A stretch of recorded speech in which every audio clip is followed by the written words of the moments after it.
अस्सलामुअलैकुम, this is Maroof Khan. Welcome back to another video में हम लोग प्रैक्टिकल सेंटर का जो हमारे पास फर्स्ट ईयर बॉयज़ का केमिस्ट्री के एमसीक्यूज़ हैं वो सॉल्व करेंगे। गर्ल्स का हम पहले ही सॉल्व कर चुके हैं। फर्स्ट एमसीक्यू हमारे पास, during electrolysis this reaction occurs at the anode. पता होगा कि इलेक्ट्रोलाइसिस में हमारे पास रिएक्शन एनोड पे ऑक्सीडेशन होती है और रिडक्शन हमेशा हमारे पास कैथोड पे होती है। तो करेक्ट ऑप्शन ये हमारे पास ए होगा। हमारे पास जो एनोड होता है वो हमारे पास पॉजिटिव इलेक्ट्रोड होता है और कैथोड हमारे पास नेगेटिव, जो कैथोड होता है जिस पे हमारे पास रिडक्शन होती है वो नेगेटिव इलेक्ट्रोड होता है। एमसीक्यू नंबर 2 है, the galvanized rod of iron is coated with. So आपके पास ये पास दिया हुआ है गैल्वेनिक सेल, उसमें आपके पास बताया हुआ है कि गैल्वेनाइज्ड रॉड आयरन की वो कोट होती है जिंक से। सो करेक्ट ऑप्शन यहाँ ए होगा। क्यू नंबर 3 है, volume is state function, intensive property, path function and qualitative property. So volume हमारे पास स्टेट फंक्शन होता है। फंक्शन हमारे पास वो थर्मोडायनेमिक पैरामीटर होता है जो डिपेंड करता है इनिशियल और final state of a system में। तो हमारे पास क्या होगा कि इंटरनल एनर्जी, एंथैल्पी, हमारे पास टेम्परेचर, वॉल्यूम, ये सारे स्टेट फंक्शन होते हैं। सो करेक्ट ऑप्शन ये हमारे पास ए होगा। पास क्वेश्चन नंबर 4 है, this one of the following contain the same number of atoms as that in 20 gram calcium. तो आपको पता होगा कि नंबर ऑफ एटम्स निकालने के लिए हमारे पास फॉर्मूला होता है mass upon molecular mass multiply by Avogadro's number. So आपको यहाँ 20 है, 20 डिवाइडेड बाय हम लोग जब करेंगे 40, तो हमारे पास 20 डिवाइडेड बाय 40 जब हम करेंगे तो हमारे पास क्या आएगा 1/2 0.5 जिसको हम कहते हैं। यहाँ पे हमारे पास 0.5 मल्टीप्लाई बाय एवोगैड्रोस नंबर आ रहा है। सही है। यहाँ पे 16/32 करेंगे तो हमारे पास 0.5 एवोगैड्रो नंबर ही आ रहा है। तो ये हमारे पास क्या हुआ, ये exactly same number of atoms है। यहाँ पे हमारे पास 20 डिवाइडेड बाय 14 करें, 19/39 करें, मैग्नीशियम 24 होता है, 24/24 करेंगे तो हमारे पास 1 आ जाएगा। तो मतलब एवोगैड्रो नंबर 1 आ रहा है। ये होता है इसमें डिफरेंस। अब आपको नंबर ऑफ एटम और ऑफ मॉलिक्यूल ऐसे ही निकालते हैं। Option is a. नंबर 5 है, जनरली एक्चुअल यील्ड इज। सो आपको पता होगा कि actual yield always less than होती है थ्योरेटिकल यील्ड से। सो करेक्ट ऑप्शन ये हमारे पास बी होगा। होना चाहिए कि हमारे पास एक्चुअल यील्ड कोई प्रैक्टिकल यील्ड भी कहते हैं। एमसीक्यू नंबर 6 है, this is an example of completely immiscible liquid pair. Immiscible वो होता है जो एक दूसरे में हमारे डिसॉल्व ना हो पाए। बेंजीन एंड टोलिन ये दोनों नॉन पोलर हैं तो ये डिसॉल्व हो जाएंगे। Water and phenol, water and methanol. Water भी हमारे पास पोलर होता है और मेथनॉल भी पोलर होते हैं तो ये लाइक डिसॉल्व लाइक होता है, दोनों हमारे पास डिसॉल्व हो जाएंगे। ये एंड ये डिसॉल्व होगा। फिर वाटर एंड फिनोल का हमारे पास क्या है कि पार्शली इमिसिबल होते हैं।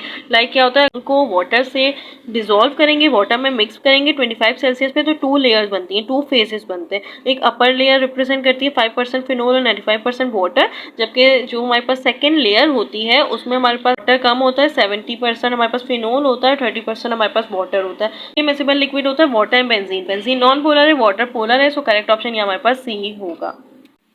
MCQ number 7 है, this one of the following statement about evaporation is incorrect. It is a physical process, it is a natural process, it is a cooling process, the exothermic process.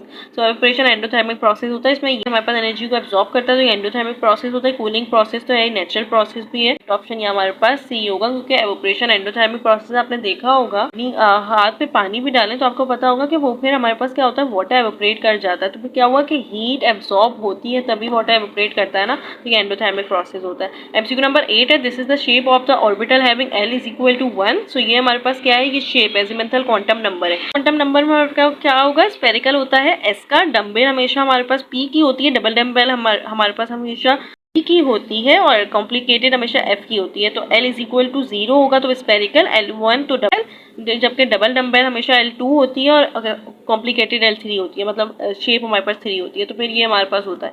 MCQ number 9 है, Balmer series of hydrogen spectrum belongs to. आपको याद होना चाहिए ultraviolet में हमेशा lemon आती है, बेलमर हमेशा विजिबल में आती है, इंफ्रारेड और फार इंफ्रारेड और ब्रैकेट पेफेंड आती है। सो करेक्ट ऑप्शन ये हमारे पास बी होगा। एमसीक्यू नंबर 9 है, एमसीक्यू नंबर 10 है, this molecule has maximum bond angle. आपको पता होगा CO2 कार्बन डाइऑक्साइड हमेशा हमारे पास लिनियर से बिलोंग करता है जिसका बॉन्ड एंगल होता है 180 डिग्री।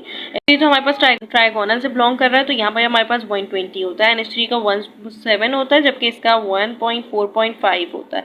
तो ये हमारे पास होगा, ये हमारे पास होता है। तो करेक्ट ऑप्शन ये हमारे पास ए होगा क्योंकि इसके पास मैक्सिमम बॉन्ड एंगल है। आपको ये याद भी होने चाहिए। हमारे पास एमसीक्यू नंबर 11 है, this bond has the highest bond energy. So always remember bond energy हमारे पास 2 पर डिपेंड करती है। एक हमारे पास होता है पोलैरिटी ऑफ मॉलिक्यूल्स और एक होता है साइज ऑफ बॉन्डेड एटम्स।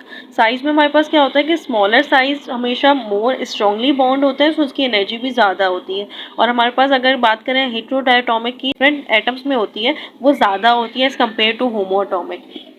हमारे पास यहाँ दिया हुआ है CCl या HFHO। अब यहाँ देखिए इलेक्ट्रोनेगेटिविटी डिफरेंस हमेशा HFHO N में इलेक्ट्रोनेगेटिविटी डिफरेंस हमेशा HF का ज़्यादा रहेगा, क्योंकि फ्लोरीन की इलेक्ट्रोनेगेटिव डिफरेंस ज़्यादा होता है हाइड्रोजन से, दोनों में बहुत फर्क है। ऑक्सीजन और नाइट्रोजन में इतनी डिफरेंस नहीं है जितना फ्लोरीन में। तो यहाँ पे हमारे पास करेक्ट ऑप्शन बी होगा। अगर हम बात करें Cl और Cl की, तो यहाँ HH भी होता तब भी उसकी बॉन्ड एनर्जी ज़्यादा होती। क्यों? क्योंकि हमारे पास, मैंने अभी कहा कि smaller size bond more strongly होते हैं as compare greater size atoms solving 12 है। This is the value of standard pressure in nm square. तो ये वैल्यू आपको कांस्टेंट होती है, ये आपको याद करनी पड़ेंगी। 101300 n पर m स्क्वायर में होती है, तो ये स्टैंडर्ड प्रेशर वैल्यू है। करेक्ट ऑप्शन सी है। MCQ नंबर 13 है, collection of gas over water is an example of. तो ये boys law, Newton's law, Dalton's law, Avogadro's law है। आपके पास डेल्टन्स लॉ की एप्लीकेशन दी हुई है, उसमें आपके पास बताया हुआ है कि collection of gases over water example होती है। हमारे पास डेल्टन्स लॉ की बुक का एक्सरसाइज का MCQ भी है। तो करेक्ट ऑप्शन हमारे पास सी होगा। The purpose of using catalyst in a chemical reaction is to change. So हमारे पास पर्पज होता है केमिकल रिएक्शन में कैटलिस्ट का, कि हम यूज इसलिए करते हैं कि वो एक्टिवेशन एनर्जी को डिक्रीज करते हैं। जब एक्टिवेशन एनर्जी डिक्रीज होती है तो रिएक्शन फास्टर होता है। सो करेक्ट ऑप्शन हमारे पास सी होगा। MCQ number 5, this is not a crystalline solid, glass, diamond, graphite and dry ice दिया हुआ है। सो आपको पता होगा कि ग्लास अमरफस सॉलिड है, अमरफस सॉलिड की एग्जांपल है। डायमंड, ग्रेफाइट ड्राई है, सारी की सारी ड्राई है, सो मॉलिक्यूलर सॉलिड में आता है। तो हमारे पास करेक्ट ऑप्शन यहाँ ए होगा। MCQ नंबर 16 है, KC for PCl5, PCl3, Cl2 हमारे पास दिया हुआ इज। और हमारे पास इसका जो ऑर्डर है वो हमारे पास क्या होगा, यहाँ पे देखें ये 1 and 1, ये ऑर्डर क्या हुआ 2, और ये हमारे पास जो रिएक्टेंट है इसका 1 है। तो ये प्रोडक्ट ज़्यादा है ना, और ये रिएक्टेंट का कम है। प्रोडक्ट का ऑर्डर ऑफ रिएक्शन 2 है, जबकि रिएक्टेंट का 1 है। तो KP is greater than KC। और यहाँ पे हमारे पास दिया हुआ equal to KP, greater than KP, lesser than KP, equal to KP, KSP। So yes, KC is lesser than KP। MCQ number 17 है कि लास्ट MCQ हमारे पास conjugate acid base pair has a difference of only. आपको ये पता होना चाहिए कि कॉन्जुगेट एसिड बेस पेयर्स में सिर्फ और सिर्फ डिफरेंस होता है प्रोटॉन का।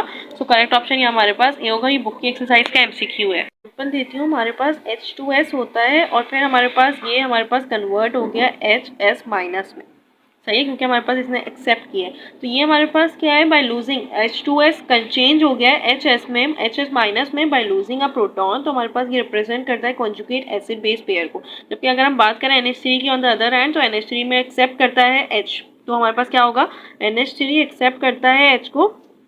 तो मूव हमारे पास ये देखें NH3 हमारे पास कन्वर्ट हो गया NH4 प्लस में। सो हमारे पास क्या होगा कि इसमें क्या डिफरेंस है, इसमें हमारे पास सिर्फ एक प्रोटॉन का डिफरेंस है, एक H प्लस का डिफरेंस है। तो ये if you have any query regarding this MCQ, so let me know, इंशाल्लाह I will tell you and solve your query. And if you like this video then share with your friends too. अल्लाह हाफिज।